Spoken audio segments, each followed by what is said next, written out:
separate document there and pick out the 3 strategies and explain how you would use those in your classroom. Okay, the lesson plan is very important because that's something you're going to have to use throughout your teaching career. Okay, it doesn't mean you're going to use this module, but I would like you to use this module for this assignment. Okay,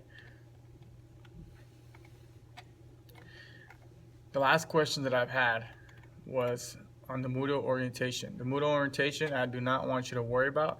Something was wrong with the link and it wasn't working properly, so I want you to ignore that. It's not going to affect your grade because, as you can see in the grade book, it's only worth 1 point, and that's the reason I changed it to 1 point, was because I knew that there was issues with it, and I just decided to pretty much cancel it off the grade book. I can't cancel it 100% off the grade book because I got to have it on there, but I can edit the points, so I made it to 1 point, so that should not affect your grade whatsoever. Okay, now your signature assignment. Signature assignment, very important. This is what you're going to have on your portfolio when you have your exit interview after a couple more classes that you have left. So your signature assignment consists of everything put together. So what do I mean by that? As you see online, you keep on seeing PowerPoint presentation. So what you're going to do in a PowerPoint is you're going to put together one lesson in your classroom. Okay, so that lesson you're going to have, for example, on slide number 1 in your PowerPoint presentation. On slide number 1, you would put your standard, your objective, your goals. Okay, slide number 2, for example, you would have your essential questions. Okay, you would have the DOK level of words you're going to be using throughout your lesson, depth of knowledge words. From there, you'd move on to your lesson plan. Okay, you would attach your lesson plan to your PowerPoint. Your instructional strategies, you'd have those on there as far as that one lesson that you're going to be teaching me about, okay, and teaching the classroom about. So your signature assignment consists of everything you did throughout the class, and you're summing it up to one lesson. Okay, you're not doing 3 rubrics. You're not doing 5 of 10 standards, or 15 objectives. You're cutting it all down to one lesson. So you would have your 1 standard you're covering.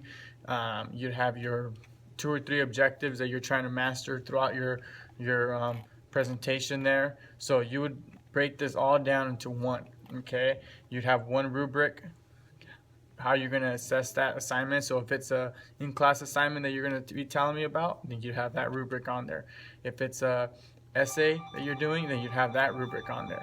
Okay, if it's a project, then you would show me that one. So you should have already completed most of these assignments throughout the class. Now you're just putting it all together into one. Okay, so you're going to be doing that throughout the PowerPoint presentation. If you cannot attach something into the PowerPoint, then you just include that separately. Okay, this is not going to be submitted online because I always have issues with it being too big of a file. So this will be sent directly emailed to me.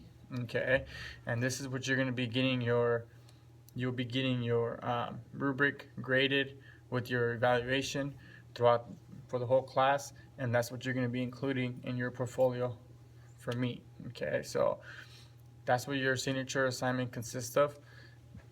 Very detailed. You are going to have more questions. This video is not going to explain it all, but I want to give you a head start so you can get moving on this and understand what you're going to be doing as far as creating the PowerPoint and what you're going to have in there. Okay, so everything summed up into one lesson, one assignment, a project, an essay assignment, or an in-class assignment, and you're basing it off of that.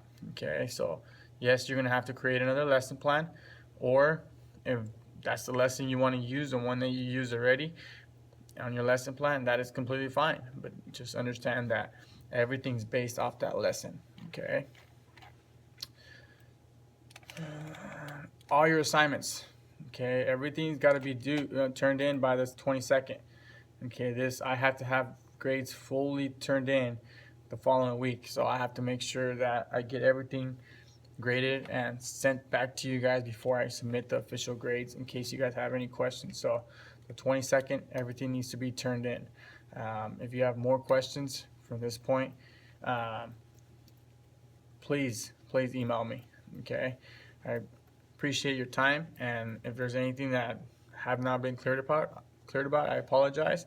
But like I said before, it's part of the process. These online courses are not for everybody, so it is a sacrifice, and it takes a little bit of effort in communicating. So we will continue to work hard the next couple of weeks, and I hope some of you guys get caught up, because there are some of you guys that are behind. Okay, thank you for your time, and hope you have a good weekend in completing some of these assignments.